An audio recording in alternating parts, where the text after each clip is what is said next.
શહેરના ગાંધીનગર વિસ્તારમાં રહેતી પરિણીતાને વિધર્મી યુવક ભેટી ગયો હતો. વિધર્મી યુવકે પોતાની ઓળખ હિન્દુ તરીકે આપી હતી અને પરિણીતા સાથે મિત્રતા કર્યા બાદ તેને લગ્ન કરવાની લાલચ આપી અવારનવાર તેની સાથે શારીરિક સંબંધો બાંધી બળાત્કાર ગુજાર્યો હતો.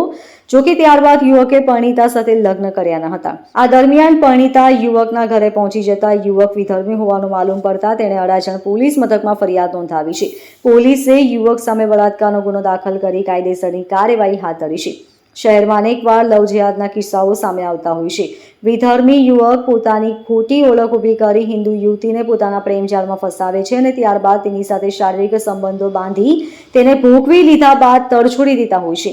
સુરત શહેરના અડાજણ વિસ્તારમાં પણ આવો જ કિસ્સો સામે આવ્યો છે, જેમાં રાંદેર વિસ્તારમાં તીનવતી પાસે રહેતા ફૈઝાન હનીફ શેખ નામના યુવકે પોતાની ઓરિજિનલ ઓળખ છુપાવી હતી અને હિન્દુ નામ ધારણ કરી એક પરિણીતાના સંપર્કમાં આવ્યો હતો. પરિણીતાનો પતિ લાબતપુરા પોલીસ મથકમાં હત્યાના કેસમાં જેલમાં હતો. આ તકનો ફૈઝાને ફાયદો ઉઠાવ્યો હતો. પતિ જેલમાં હોવાથી પરિણીતા એકલી જ વસવાટ કરતી હતી. આ દરમિયાન ફૈઝાન શેખ નામના યુવકે તેની સાથે મિત્રતા કેળવી પોતાની હિન્દુ તરીકે ઓળખ આપી હતી. ત્યારબાદ અવારનવાર પરિણીતા સાથે વાતચીત કરી તેને લગ્નની લાલચ આપી હતી. બાદમાં ફૈઝાને અવારનવાર તેની સાથે શારીરિક સંબંધો બાંધી બળાત્કાર ગુજાર્યો હતો. જોકે બાદમાં પરિણીતાએ લગ્ન માટે જણાવતા ફૈઝાને લગ્ન માટે ના પાડી હતી અને આ દરમિયાન પરિણીતા ફૈઝાનના ઘરે પહોંચી જતા ફૈઝાનની ઓરિજિનલ ઓળખ ખબર પડી હતી અને તેની સાથે છેતરપિંડી થઈ હોવાની જાણ થતાં તેણે અડાજણ પોલીસ મથકમાં ફરિયાદ નોંધાવી છે, જેમાં પરિણીતાએ જણાવ્યું હતું કે ફૈઝાને પોતાની ઓરિજિનલ ઓળખ છુપાવી હતી અને આધાર કાર્ડમાં તેનું નામ ફૈઝાન શેખ હોવાનું માલુમ પડ્યું હતું, જેથી પોલીસે ફૈઝાન સામે બળાત્કારનો ગુનો દાખલ કરી કાયદેસરની કાર્યવાહી હાથ ધરી છે.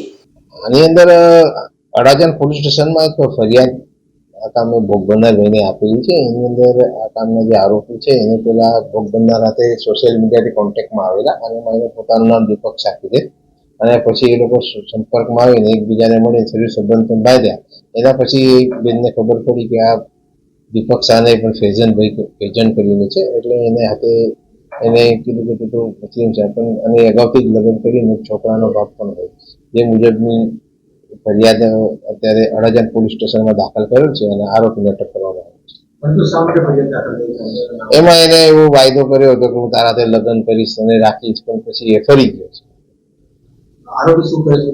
આરોપી આ મજૂરી કામ કરતો. Bureau report LK star news, Surat.